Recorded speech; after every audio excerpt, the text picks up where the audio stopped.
लक्षवेधी 4.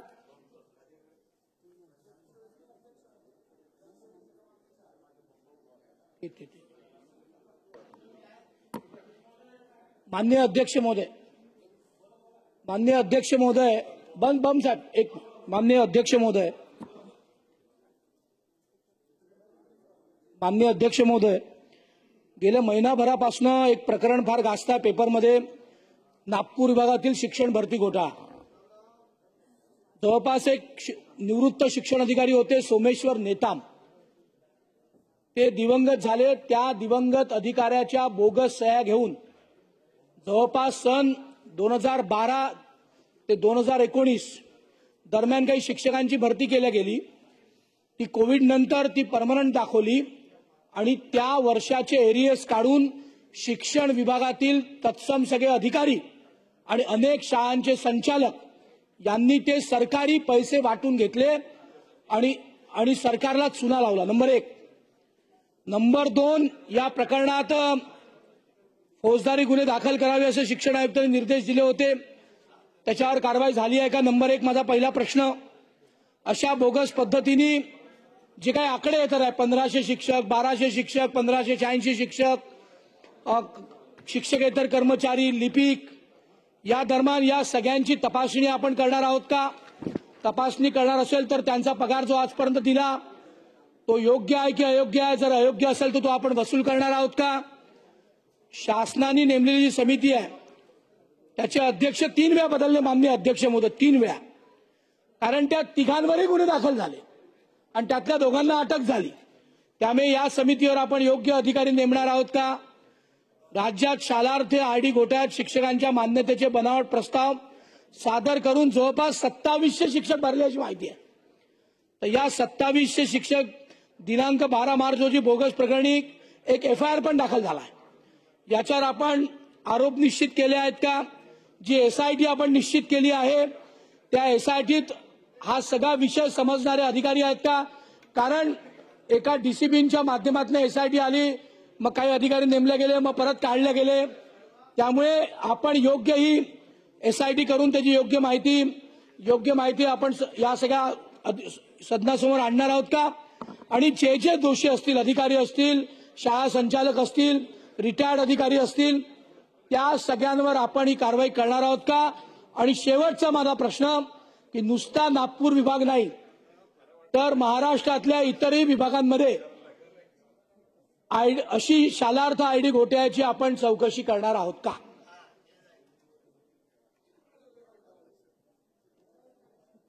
अध्यक्ष महोदय,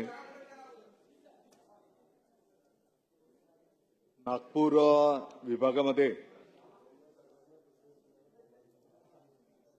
बनावट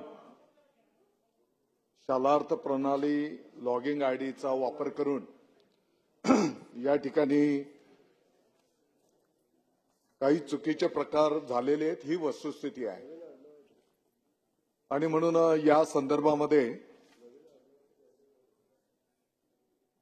पोलीस विभागाच्या विशेष तपासणी पथकाच्या माध्यमातून SIT पथक स्थापन करून आणि समांतर शालेय शिक्षण विभागाच्या वरिष्ठ अधिकाऱ्याच्या माध्यमातून तपास त्या ठिकाणी केला जातो आहे.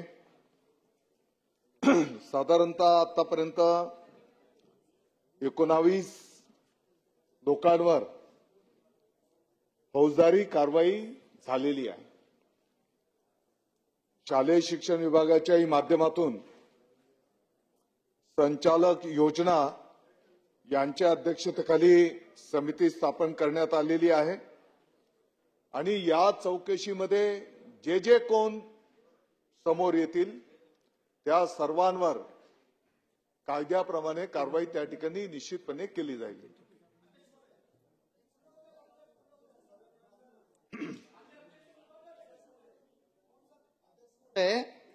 हा प्रकार जो आहे आता जस्ट मंत्री महोदयांनी सांगितलं, जे दोषी आहेत ते, याच्यात एकही एज्युकेशन ऑफिसरचं हे नाहीये. एज्युकेशन ऑफिसर शिवाय या परवानग्या दिल्याच जात नाही. म्हणून त्या शिक्षणाधिकाऱ्यांवर ताबडतोब फौजदारीचे खटले दाखल करून आपण कार्यवाही करणार का? नंबर 1. नंबर 2, अध्यक्ष महोदय, हा साधा मुद्दा नाहीये.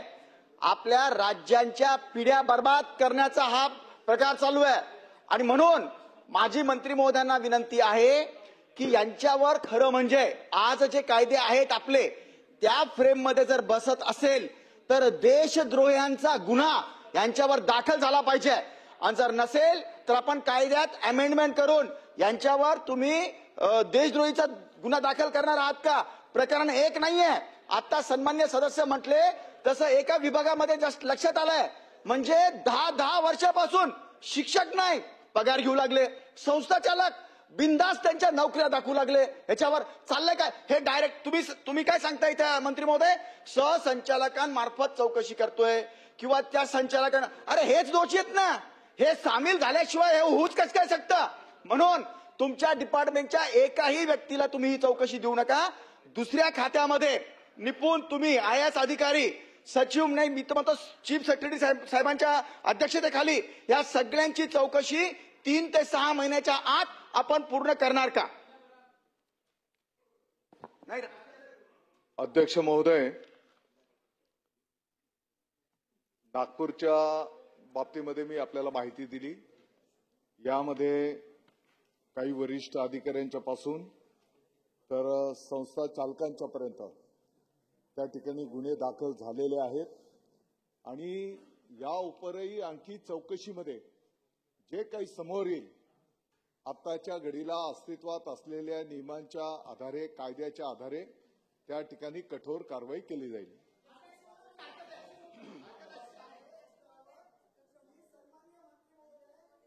बाबा, एज्युकेशन ऑफिसर शिवाय हे दिलेच जात नाही ना. ह्याच्या चौकशीची गरज काय? आपण सन्माननीय मंत्री महोदय, आपण त्या खात्याचे मंत्री असल्यापासून चांगलं काम करतायत. आमचा अजून तुमच्यावर दृढ विश्वास होऊ द्या.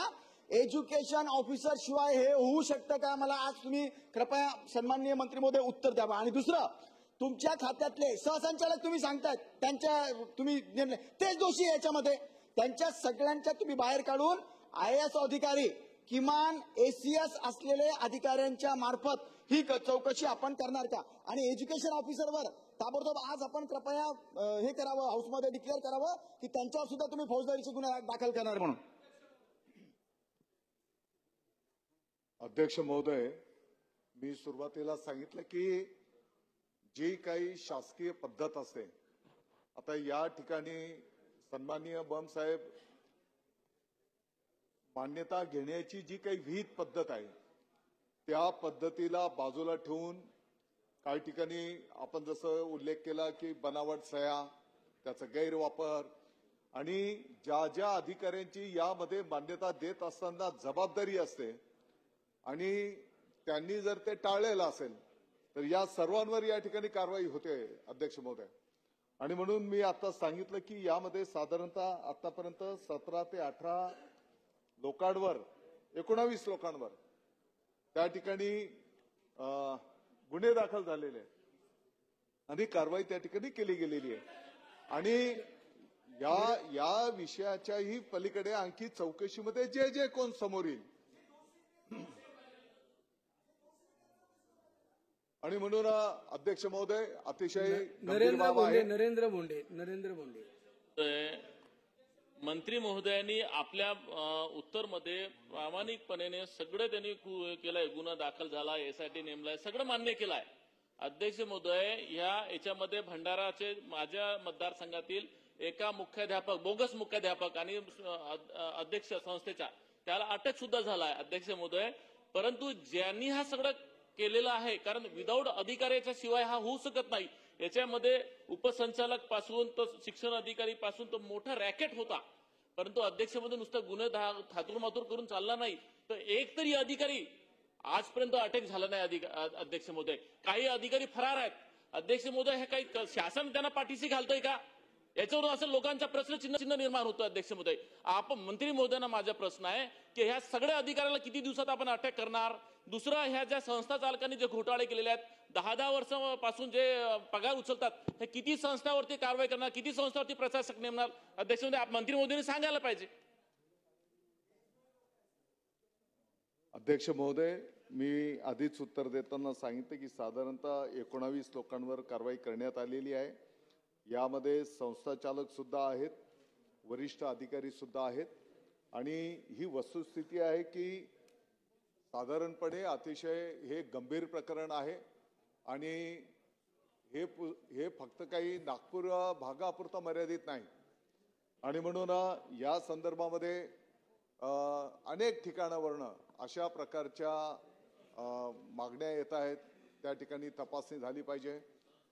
या विषयाचं माहिती घेत असताना हे पण आढळून आलेलं आहे की काही चौकशा तर 2000 मध्ये पण तक्रारी आलेल्या आणि त्या काळामध्ये त्या तपासण्या होणं अपेक्षित होतं, परंतु त्याची चौकशी झाली नाही आणि पुढे कारवाई झालेली नाही. ही पण वस्तुस्थिती आहे आणि म्हणून बोडेकर साहेब तुम्ही बिलकुल काळजी करू नका. संपूर्ण राज्यामध्ये या संदर्भातले जिथे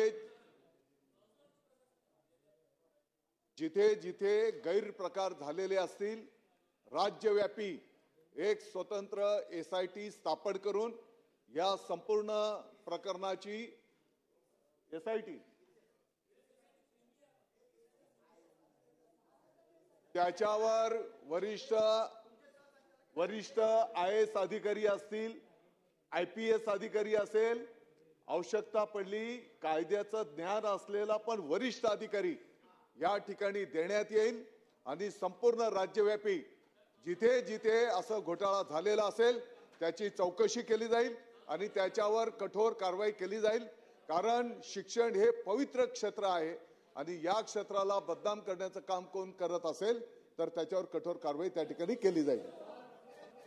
सन्माननीय काशीनाथ दाते मंत्री महोदयांनी या लक्षवेधीचं उत्तर दिलेलं आहे. 19 अधिकाऱ्यांच्यावर कारवाई केली अशा पद्धतीने त्यांनी सांगितले, परंतु याचं रॅकेट हे फार तळागाळापासून आहे. याच्यामध्ये अजूनही लोक त्याच्यामध्ये काही सापडण्याची शक्यता आहे. आणि दुसरी महत्त्वाची गोष्ट अशी आहे की अधिकाऱ्यांच्यावर कारवाई झाली, संस्था चालकांच्यावर कारवाई झाली, परंतु ह्या शालार्थ प्रणालीमध्ये बनावट शालार्थ ID देऊन जे 580 अपात्र शिक्षक आहेत त्यांनी जे पगार घेतले त्याच्यामुळे या सरकारचं नागपूर विभागाचं 100 कोटी रुपयाचं नुकसान झालंय. त्याचप्रमाणे 259 कोटी महाराष्ट्रामध्ये त्या ठिकाणी त्याचा भ्रष्टाचार झालेला आहे. आणि मग या लोकांना जर हे अपात्र असताना यांना जर पगार दिले असतील तर ही पगाराची रक्कम त्यांच्याकडनं वसूल केली जाणार ना का, हा खऱ्या अर्थानं मुद्दा आहे. ते पैसे त्यांच्याकडनं खऱ्या अर्थानं वसूल झाले पाहिजेत. जर हे खोटे आहेत, त्यांच्या खोट्या IDवर जर त्यांना पगार दिले असतील तर त्या पगाराची सुद्धा वसुली त्यांची केली पाहिजे असं माझं म्हणणं आहे. प्रवीण दटके माननीय सदस्य महोदयांनी ज्या काही भावना ठेवलेल्या आहेत, जसं मी आताच उत्तर देताना सांगितलं की अतिशय उच्च पदस्थ अधिकाऱ्यांच्या उपस्थितीमध्ये त्या ठिकाणी SIT गठीत केली जाईल आणि त्या SIT चौकशीमध्ये जे जे काही समोर येईल त्यांच्यावर त्या ठिकाणी कठोर कारवाई केली जाईल. अध्यक्ष महोदय, मंत्री महोदयांचं मी धन्यवाद देतो की त्यांनी IAS IPS किंवा तत्सम कायद्याचं ज्ञान असलेल्या लोकांची SIT निर्माण होईल असं सांगितलं. मी त्यांचा धन्यवाद देतो. पण सध्या या पदावर जे अधिकारी आहेत ते या सगळ्या भीतींमुळे कुठलंच काम करत नाही, कुठले योग्य शिक्षकांचे पगार काढत नाहीत. त्यामुळे एखादा प्रामाणिक, एखादा योग्य अधिकारी समजा त्या उपसंचालकाच्या ठिकाणी आता चार्जवर आहेत आणि या भीतीपोटी कोणीच काम करायला तयार नाही. कारण सगळ्या अधिकाऱ्यांनी अँटिसिपेटरी बेल घेतले आहेत, सगळे उपसंचालक त्यात आहेत, अनेक माजी प्राथमिकचे अधिकारी त्यात आहेत, अनेक शाळा संचालक त्यात आहेत. सगळ्यांनी अँटिसिपेटरी बेल करता प्रयत्न केले आहेत. कोणाला मिळाल्यात, कोणी फरार आहेत. माझी आपल्या माध्यमातून एवढीच विनंती आहे की जोपर्यंत याचा सगळा छडा लागत नाही तोपर्यंत तिथला कुठलाही अधिकारी तुम्ही बाहेरच्या विभागातला पाठवा, तुम्ही इतर विभागातनं पाठवा, पण त्या नागपूर विभागातल्या कुठल्याच अधिकाऱ्याला उपसंचालक किंवा तत्सम जिथनं या परवानग्या मिळतात IDच्या किंवा ते जे फिरते पथक असतात तिथले त्याची समूह ते नवीन केले पाहिजेत. मला दुर्दैवाने असं बोलावं लागतं की हे जे पुण्याचं काम आहे, शिक्षण हे पुण्याचं काम आहे, पण या विभागात सगळ्यात जास्त भ्रष्टाचार होतो. हे दुर्दैवाने या सभागृहात सांगावं लागतं. त्यामुळे माझी माननीय अध्यक्षांच्या माध्यमातून आपल्याला विनंती आहे की नागपूर विभागातील जो काही प्राथमिकचा स्टाफ असेल, माध्यमिकचा स्टाफ असेल, उपसंचालक असतील, शिक्षण अधिकारी असतील ते मूळ सरसकट बदलले नाही तर हा घोटाळा थांबू शकणार नाही. त्यामुळे दादा आपण उत्तम काम करता आहात. माझी आपल्याला माननीय अध्यक्षांच्या माध्यमातून विनंती आहे की तो माध्यमिक विभागाचा स्टाफ असेल, प्राथमिक विभागाचा स्टाफ असेल, उपसंचालक असतील, हे सगळे बाहेरनं पाठवावे. आपण हे पाठवणार आहात का? बस एवढी एक आपल्याला विनंती आहे. अध्यक्ष महोदय, मी अतिशय स्पष्टपणे सांगितलं की या संदर्भामध्ये वरिष्ठ अगदी IAS, IPS आणि वरिष्ठ दर्जाचे अधिकारी देऊन SIT स्थापन करून त्याची चौकशी केली जाईल आणि नियमाप्रमाणे जे काही काम असेल तर तो आज पण कोण करू शकतो. नियमाच्या बाहेर कोणी जायचं नाही आणि बेकायदेशीर काम केलं या चौकशीत ते पुढे येईल, त्याच्यावर कारवाई होईल. आणि म्हणून माननीय मुख्यमंत्री महोदय, माननीय उपमुख्यमंत्री महोदयांनी या संदर्भामध्ये स्पष्ट निर्देश दिलेले आहेत आणि असला या पवित्र क्षेत्रामध्ये गैरकारभार बिलकुल खपून घेतला जाणार नाही. सन्मान्य सुरेश भोळे. अध्यक्ष महोदय, हा नागपूर विभागाचा प्रश्न जरी असला तरी जळगावमध्ये सुद्धा एक शिक्षण अधिकारी वंदना चव्हाण म्हणून होता. त्यांना भ्रष्टाचाराच्या आरोपावरती बदली केली गेली, पण काही दिवसांनी परत तिथे आले. माझी मंत्री महोदयांना विनंती आहे की असे भ्रष्टाचार झालेले अधिकारी त्यांची बदली होते, परत ते येऊन जातात, त्यांची हिंमत वाढते. माझी मंत्री महोदयांना विनंती आहे की अशा अधिकाऱ्यांना परत आपण कारवाई करणार का? अध्यक्ष महोदय, पर्टिक्युलर नाव आणि त्याचं कागदपत्र जर दिले तर तात्काळ कारवाई केली जाईल.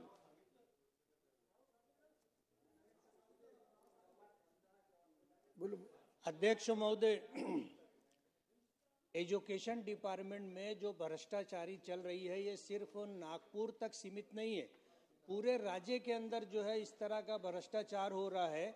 आने वाली हमारी नस्लों को तबाह और बर्बाद करने की ये एक ऐसी कोशिश है जिससे पूरा राज्य बदनाम हो रहा है.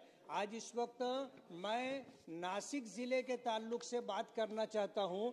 मैं हमारे माननीय एजुकेशन मिनिस्टर दादा भूसे साहब की तवज्जो चाहूँगा कि आपकी नाक के नीचे आपके जिले में, आपके शहर मालेगांव में जो एजुकेशन डिपार्टमेंट में भ्रष्टाचारी हो रही है उस ताल्लुक से आपको तवज्जो देने की जरूरत है. नासिक जिले के अंदर 15-15, 20-20 साल से ऑफिसरान हैं, जाते हैं वापस उसी जगह पर आ जाते हैं. अगर उनका ट्रांसफर होता है मेट में जाते हैं और स्टे ले करके वो लोग जो है वहीं पर रहते हैं. ये ऑफिसरान, इनके ऊपर पहले भी इंक्वायरी लगाई गई लेकिन इंक्वायरी का कोई नतीजा और भ्रष्टाचारी के ताल्लुक से उनके खिलाफ कोई कार्रवाई होती नहीं है. अध्यक्ष महोदय, इनके पास करोड़ों अरबों की जायदाद है, 3 स्टार होटलों के मालिक हैं, फार्म हाउस इनके पास है, खेती की बड़ी बड़ी जमीनें इनके पास है. ये सब भ्रष्टाचारी के जरिए उन्होंने बनाए हैं. मेरा ऐसा मानना है अध्यक्ष महोदय, मंत्रालय से लेकर के नासिक जिले तक और नीचे तक इन तमाम ऑफिसरों की मिली भगत के बगैर ये काम नहीं हो सकता. एजुकेशन लाइन से जो भ्रष्टाचारी हो रही है इस सिलसिले के अंदर पूरी कार्रवाई होनी चाहिए. बोगस सालार आईडी बना करके, बोगस सिग्नेचर करके बोगस टीचरों की भर्ती की जाती है और पुरानी तारीखों के अंदर उनको उनकी नौकरी बता करके करोड़ों रुपये का सरकार को चूना लगाया जाता है, फर्क की रकम निकाली जाती है.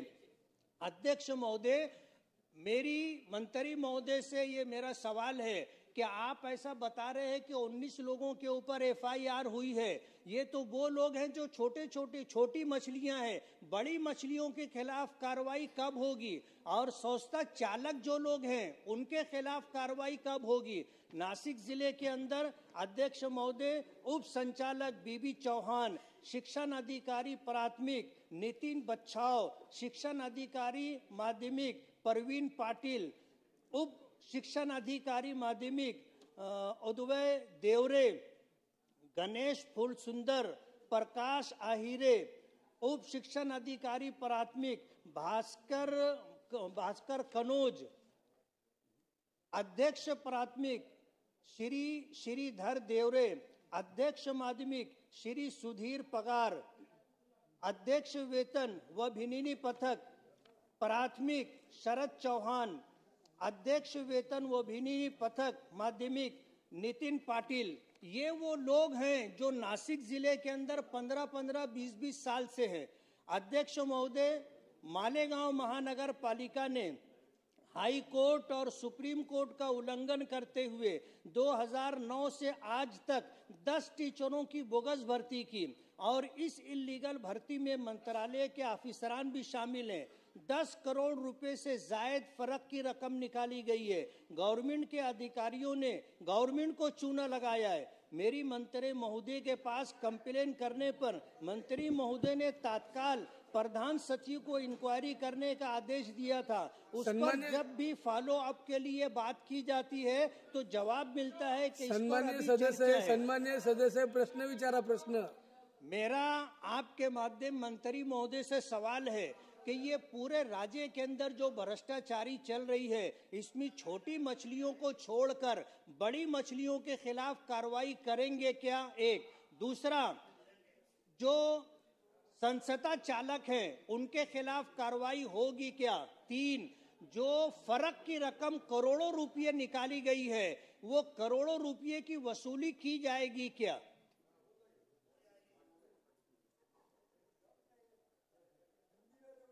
सन्माननीय अध्यक्ष महोदय, त्या मालेगावचेच माननीय आमदार मुफ्ती इस्माईलजींनी जो काही मुद्दा या ठिकाणी उपस्थित केलेला आहे आणि पाठीमागच्या काळामध्ये काही विषयांच्या संदर्भामध्ये त्यांनी चौकशीचे पत्र निवेदन पण दिलेले आहेत आणि त्या संदर्भामध्ये चौकशी ऑलरेडी प्रगतीपथावर आहे। मुफ्ती जी, मैं आपको बताना चाहता हूं, मछली छोटी हो या कितनी भी बड़ी हो,